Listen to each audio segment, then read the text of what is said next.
अपने भाई का साथ इसलिए दे रही हो क्योंकि ये तुम्हारा भाई है। तुम पागल हो गए हो राहुल। मैं अपने भाई का साथ इसलिए नहीं दे रही हूँ क्योंकि वो मेरा भाई। मैं साथ इसलिए दे रही हूँ क्योंकि मुझे पता है कि दादा बेकसूर, वो हर वक्त मेरे साथ है। मैं झूठ क्यों बोलूंगी राहुल? और मुझे समझ में नहीं आ रहा कि तुम्हें क्या हो गया है। तो एक गिड़गिड़ाती हुई लड़की जिसके ऊपर बलात्कार की कोशिश की गई है वो झूठ बोल रही है। तो हाँ, क्यों करेगी वो? कौन से करोड़ों रुपए मांग रही तुमसे? वो किस लिए करेगी वो, बताओ ना। मैं नहीं कह रहा कि तुम झूठ बोल रही हो मानवी, लेकिन तुम सही देख नहीं रही हो सकता है कि तुम्हें पता ना चला हो, तुम गाड़ी में हो और ये पीछे से ये हरकत करके गया हूं। राहुल, मैं तुमसे कई बार बोल चुकी हूँ और अभी वापस बोल रही हूँ कि दादा हर वक्त मेरे साथ थे। मैं झूठ नहीं बोल रही हूँ। मुझे समझ में नहीं आ रहा तुम्हें हो क्या गया राहुल। तुम्हें मेरी फैमिली के बारे में नहीं पता? तुम्हें नहीं पता मेरी फैमिली के संस्कार के बारे में कि मेरी फैमिली कैसी है, कैसा सोचती है, क्या है? तुम इतना वक्त हमारे साथ बिता चुके हो फिर भी तुम मेरे दादा पे उंगली उठा रहे हो। ये लड़की सिर्फ अपने भाई का साथ देना चाहती है, सच्चाई का नहीं। ये मत एक्सपेक्ट करना कि तुम अगर ये एटीट्यूड रखोगी तो मैं भी रखूंगा। मैं पुलिस को फोन कर रहा हूँ, वो आके अपनी कार्रवाई करेंगे। हाँ तो करो ना, रोका किसने? तुम्हें क्या लगता है कि मैं डरती हूँ? मैं सच बोल रही हूँ राहुल, और मैं किसी से नहीं डरती। तुम अभी पुलिस को फोन करो। विश्वास नहीं हो रहा मुझे। वैसे हमेशा हमेशा झंडे उड़ाती रहती हो इंसाफ के। अब जब तुम्हारे भाई ने ऐसी हरकत की है तो तुम बेखौफ हो रही हो? हाँ, क्योंकि मुझे पता है कि मेरे दादा बेकसूर है। उन्होंने झूठ नहीं बोला और ना ही मैं झूठ बोल रही हूँ। तुम पुलिस को फोन क्यों नहीं कर रहे? करो ना। मानवी, माँ प्लीज, मैं जानती हूँ मैं सच बोल रही हूँ और दादा बेकसूर है, इसीलिए जब हम झूठ बोल नहीं रहे तो हम डरे क्यों? राहुल, तुम पुलिस को अभी के अभी बुलाओ। राहुल ऐसा मत करो। देखो मेरी बात सुनो, मेरा हर्ष ऐसा कभी नहीं कर सकता, मेरा यकीन करो। वो आंटी, अगर ये हरकत मैंने अपनी आंखों से नहीं देखी होती तो मैं कभी पुलिस को फोन नहीं करता। अगर मैंने पुलिस को फोन नहीं किया तो मैं इनकी नजरों में गिर जाऊंगा। मैं प्रतिमा के सामने खड़ा नहीं हो पाऊंगा कभी जिंदगी में। आंटी, अगर ये हरकत मेरे भाई ने भी की होती ना आज तो मैं उसे भी नहीं बख्शता। आई एम सॉरी।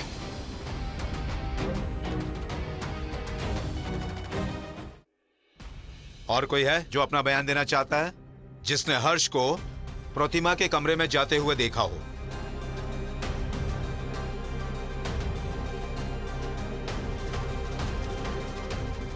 साहब, मुझे कुछ कहना है।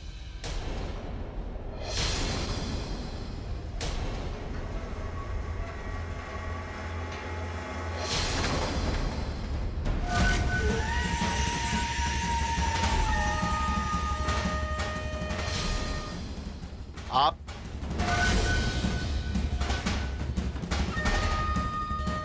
मैं संध्या यहाँ पर खाना बनाती हूँ।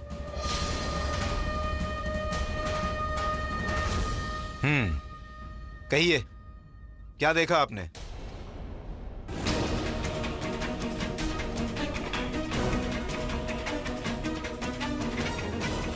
देखिए संध्या जी, घबराने की जरूरत नहीं है। जो भी कहना है बेझिझक कहो, तुम्हें कोई नुकसान नहीं पहुंचा सकता। बताइए।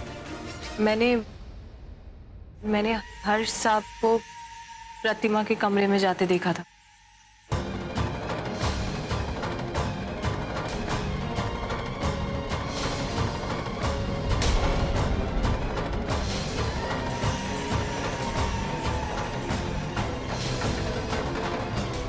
संध्या, ये तुम क्या कह रही हो? तुम्हें जरूर कोई गलतफहमी हुई है। तुमने किसी और को देखा होगा। माफ कीजिएगा मानवी भाभी, मैं जानती हूँ मुझे इस घर पर आप ही लेके आई हैं। आपके एहसान मैं 100 जन्मों तक नहीं चुका सकती, लेकिन उस लड़की की हालत देखने के बाद मैं चुप नहीं रह सकती। मुझे माफ कीजिए। इंस्पेक्टर साहब, प्रतिमा की साड़ी साफ करवाने के लिए मैं ही उसे कमरे में लेके गई थी। जब मैं कमरे से बाहर आई, मैंने हर्ष साहब को कमरे में जाते देखा।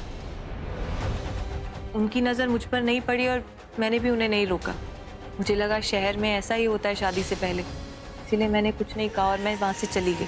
शुक्ला, इनका सारा बयान नोट करो, एक भी बात छूटनी नहीं चाहिए। वो मुझे प्रतिमा जी का भी बयान लेना है। वो कमरे में है, आइए मैं आपको लेकर चलती। चलिए। रो मत माँ, आप क्यों रो रही हैं? दादा निर्दोष है, कुछ नहीं किया है दादा ने, कोई सजा नहीं मिलेगी उन्हें।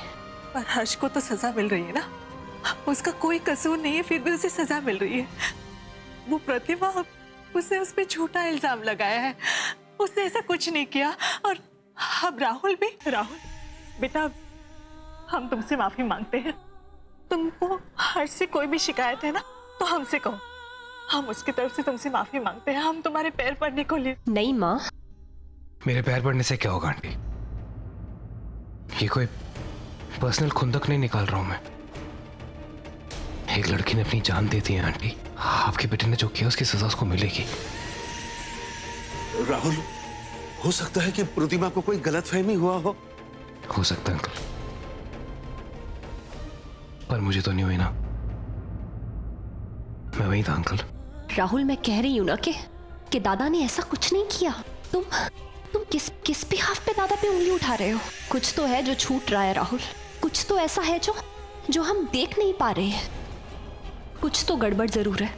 क्यों नहीं समझ रहे हो तुम? नहीं, अगर राहुल ने बात मान ली तो मेरा सारा प्लान चौपट हो जाएगा। देखिए, मुझे मेरे दादा से मिलना है। देखिए, आप जा नहीं सकते हैं। क्यों नहीं जा सकती? मुझे मिलना है मेरे दादा से। कहाँ है वो? क्या हो रहा है सब? हटिए। आने दो इन्हें। इंस्पेक्टर, मुझे मेरे दादा से मिलना है। I am sorry Mrs Agarwal, इस वक्त आप उनसे नहीं मिल सकती हैं क्योंकि इस वक्त वो पुलिस रिमांड में है। लेकिन आप समझ नहीं रहे, मेरे को मेरे दादा से मिलना है। देखिए, आप अपना और मेरा टाइम वेस्ट कर रही हैं।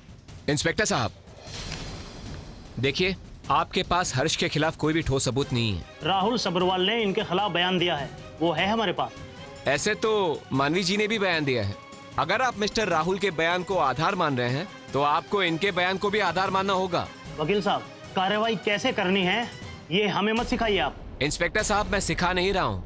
आप बिल्कुल तहकीकात कर सकते हैं, लेकिन उसके पहले आपको मेरे क्लाइंट को छोड़ना होगा। ये रहे उनके बेल के पेपर्स। गुस्से में भी कितनी खूबसूरत लगती हो तुम।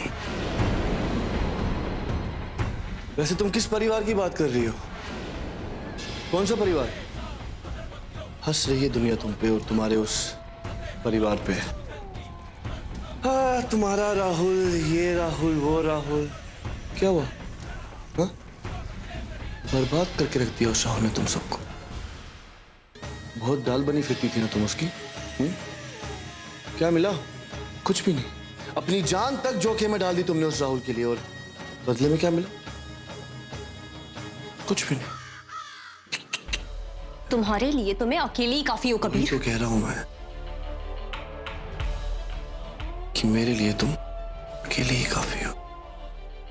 अभी भी कह रहा हूं, मौका है तुम्हारे पास, मान ली।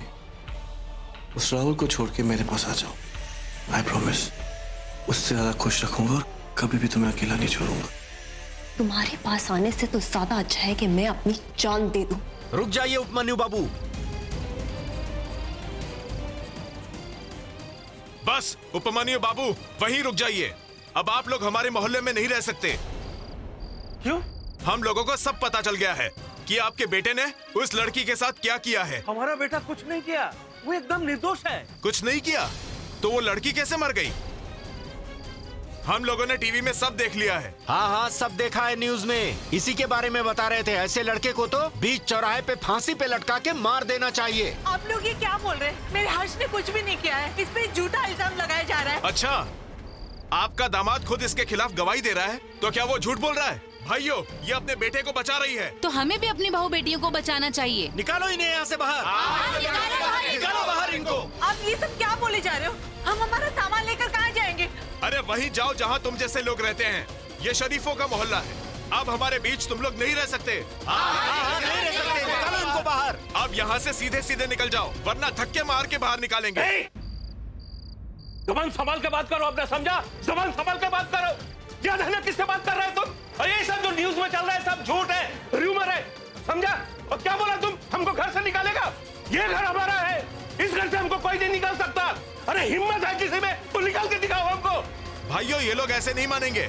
धक्के मार के निकालो इनको यहाँ से।